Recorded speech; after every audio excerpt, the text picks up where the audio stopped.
I really, Mark, wanted to show you this clip. If you haven't seen it yet, you probably have because it was pinging all over social media today. But this is Ta-Nehisi Coates, I think making a lot of people's blood boil in conversation with Ezra Klein, who now sort of infamously penned an op-ed about how Charlie Kirk had been doing politics the right way, exactly the right way. He then had Ben Shapiro on and talked more, fleshed out those feelings before the interview with Ben, which was taped before what happened to Charlie Kirk. And he's gotten an enormous amount of heat for the left, just absolutely it's just a total pile-on of Ezra Klein, and he sort of hashed it out with Ta-Nehisi Coates. And this is what Ta-Nehisi Coates had to say, and what I would argue is the critical moment of a very long conversation and podcast. Let's roll it. I don't take any joy in saying this, but we sometimes soothe ourselves by pointing out that love, acceptance, warmth, that these are powerful forces. I believe they are. I also believe hate is a powerful force. I believe it's a powerful, powerful unifying force. And I think Charlie Kirk was a hate-monger. You know, I really need to say this over and over again. I have a politic that rejects violence, that rejects political violence. I take no joy in the killing of anyone, no matter what they said. But if you ask me what the truth of his life was, and the truth of his public life, I would have to tell you it's hate. I'd have to tell you it is the usage of hate and the harnessing of hate towards political ends. Mark, that was on a New York Times podcast with a Vanity Fair contributing editor. That's what Ta-Nehisi Coates is. He's also a professor at Howard University. You knew Charlie, Mark, and you're in this business of determining when to talk to somebody, when not to talk to somebody, when is someone beyond the pale, someone whose ideas you shouldn't, quote, platform, as the internet likes to talk about. And, of course, there are some lines that need to be drawn as much as we should be talking to as many Americans as we possibly can. It's understandable that you pause sometimes and say, well, is this a person I should be treating seriously? And usually the pause that you experience in a case like that is, are they even representative of a wide swath of Americans, or are they just a sort of fringe actor that has no power and likely will not have any power? Am I over-amplifying their views? But in the case of Charlie Kirk, Mark Halperin, a hate-monger, a racist, somebody who was against trans individuals. That's what Ta-Nehisi Coates goes on to say. What did you make of this? I like to come on and joke around with you, Emily. I can't joke around about this. Mm-hmm. I didn't know Charlie all that well, but I'm very touched by and moved by and upset by his being assassinated. And so inspired by Kirk's forgiveness, capacity for forgiveness. And I've been dealing with what a lot of people we know have been dealing with, which is going on, responding to emails and going on social media and writing "fuck you" to people. And I cried on a conference call today, talking just about the last couple of weeks. I'd like to extend the presumption of grace to people. And, that guy was not speaking on teleprompter. He was speaking off the top of his head. So maybe he regrets saying what he said, but fuck him. Because this man was not a hater. Just manifestly not. And there's so much evidence on the public record. You didn't have to know him personally to know that he wasn't a hater. Disagree with him.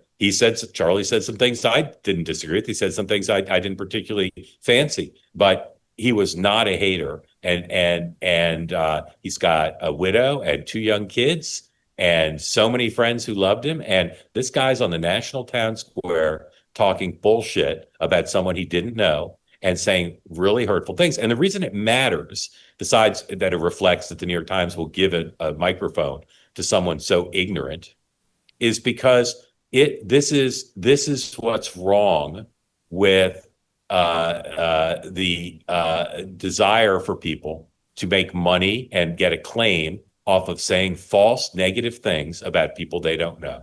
It's a real fundamental problem that's existed throughout human history, but now in the digital age, you can do it and you can reach millions of people. So fuck him. I take no issue with the New York Times quote, platforming Ta-Nehisi Coates for this conversation where Ezra Klein challenged him, and publishing Nikole Hannah-Jones, although my issue with that would be she's factually challenged, and that should be a no-go for a newspaper, of course. But Nikole Hannah-Jones also penned an op-ed basically calling Charlie Kirk a racist in the New York Times over the last couple of days. And I just have to ask, Mark, I mean, again, you've been in these spaces, you know these people. Nikole Hannah-Jones lists out all of these things that Charlie Kirk said that could have come from the mouth of, let's say hypothetically like a Clarence Thomas, a Walter Williams, or Thomas Sowell, things that have in cases come out of the mouths of actual Black conservatives who are alienated and ostracized. And it seems to me so obvious. And this is going to be a criticism of Ezra, who's had me on his show, and I was grateful and thought we had a good conversation. But it seems to me what he didn't do in that conversation with Ta-Nehisi Coates, and what people now in newsrooms around the country, where what little appetite there was to sort of do a kumbaya moment after one of the most prominent conservatives in the country was shot in cold blood on a college campus during a debate. That's all gone. And it seems to me it's because they fundamentally have not learned the lesson. Like Ezra Klein in that conversation should have said, I take issue with this idea that Charlie Kirk is actually a hate-monger, is actually a racist. That is what the source of division is, that because he disagrees with you, this is where Charlie Kirk is the next generation of Ben Shapiro. You know this, Mark. You've seen this with conservatives who tiptoed around some of these conversations during the Bush years and the early Obama years. They know that their arguments are what's going to be called racist. It doesn't matter how you make the arguments. So they're making them more and more bluntly because they know they're going to be called racist by the New York Times no matter what they do. That's where we are. And still, even after this, there can't be a pause to say, that's not necessarily racism because you disagree with it. They're still not getting the central point. Yeah, I totally agree with you. And I think it's an important point in the moment and an important point historically. But what makes me so angry about this, and I wish I weren't. I wish I would be just forgiving and calmer and not use profanity. But what makes me angry about it is it's more simple than that. The profound point you're making is absolutely true. But for me, the guy just was assassinated. Right. His assassination has traumatized tens of millions of people. And to go out and call that person a racist, which again is just demonstrably false, I find it inhumane. It's not about ideology. It's not about hypocrisy. It's not about extreme leftism with using cultural dominance to stamp out competing ideas. All those things are important and true. But for me, it's just more human and basic. Like, what motivates someone to say something false and defamatory about someone who was just assassinated at 31 years old? I just have a visceral reaction to the lack of humanity. It's very interesting you use that word, because as Ezra Klein was questioning Ta-Nehisi Coates and why he doesn't think it's okay to have olive branches, essentially, I'm paraphrasing, but to extend olive branches to people you disagree with, he said, if you think, this is Ta-Nehisi Coates, if you think it is okay to dehumanize people, then conversation between you and me is probably not possible. So he is accusing Charlie Kirk of not being one of those, quote, those of us who believe in equality, those of us who believe in respecting the humanity of our neighbors and of everyone. He is accusing Charlie Kirk within 3 weeks of his assassination of not believing in the humanity of everyone. Yeah. One of the most undercovered stories going on since Donald Trump won, and it's put in sharp relief by the assassination of Charlie Kirk, is how the left is handling all of these paradigm changes, right? Mm-hmm. Like some of them are very practical, like the purchase of CBS by someone who's friends with Donald Trump, the dismantling of, it's to some extent, the liberal monopoly over universities, right? The firing of government workers to remove this entrenched deep state of liberal orientation within the government. All these things that are happening, and then the dismantling of DEI programs. I find it fascinating. I would have expected we'd have seen mass protests at Harvard and at Columbia of saying to the administration, don't cave to Donald Trump. We're not, right? And then of course just Trump's victory and the popular vote victory, like the story of how the left is handling these things is a fascinating story. And this is a manifestation of it. For some reason, the assassination of a 31-year-old lovely man is the occasion for the empire to strike back, for the left to suddenly try to reassert all the things that gave them cultural hegemony for so long.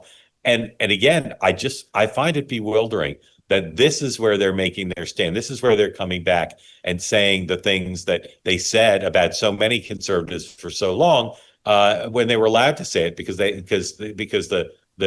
had the cultural hegemony. Now that they've lost it to a large extent, this is where they come back. And I don't understand the humanity of it.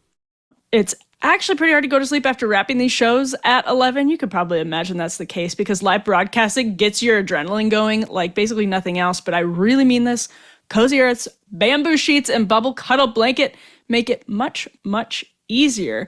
I actually get excited to jump into bed even after the high of partying with our great guests like Mark Halperin, who keep making news on the show. So these bamboo sheets are next level, buttery soft, breathable, and they keep you cool all night. You sleep a few degrees cooler and wake up genuinely refreshed. And the bubble cuddle blanket, it is like a warm, luxurious hug. Midweight, plush faux fur, equal parts nap-worthy and stylish. There's a reason Cozy Earth offers a 100-night sleep trial and a 10-year warranty. They know you'll fall in love, and you will. I'm telling you, I get so excited to go to sleep, even when I'm all amped up after the show. Visit CozyEarth.com. Use my code Emily for 20% off. That's CozyEarth.com, code Emily. And if you get a post-purchase survey, please let them know you heard about Cozy Earth from After Party with Emily Jashinsky, because home isn't just where you live, it's how you feel. Let's go home with Cozy Earth.